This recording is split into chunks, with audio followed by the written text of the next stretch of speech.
In a world obsessed with appearance, where your worth is measured by how much skin you show, there stands a woman, covered, confident, and unapologetically proud. That woman is a Muslim, and her hijab, it's not a cage, it's a crown. You see, hijab is not just a piece of cloth, it's an identity, a declaration, a daily act of courage.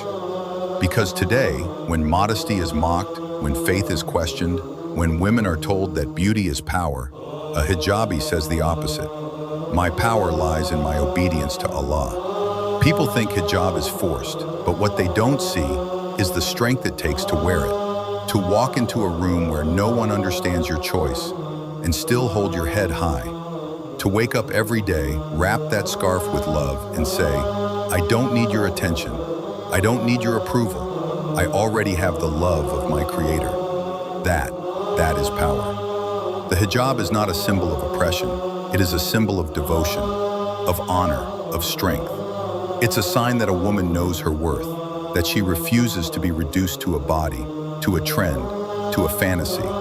She is more. She is intellect. She is purpose.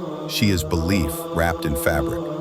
The Prophet Muhammad, peace and blessing upon him, said, modesty is a branch of faith, and in the hijab, that modesty shines.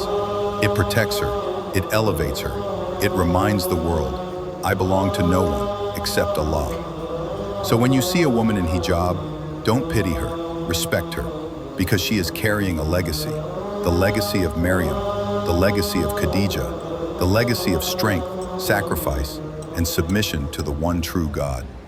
And to every sister who wears it proudly, in school, at work, in public, under pressure, you are seen, you are loved, you are honored. Hijab is not your weakness, it is your superpower. And in a world that tells you to undress to be noticed, you choose to cover and still stand out. Not despite your hijab, but because of it.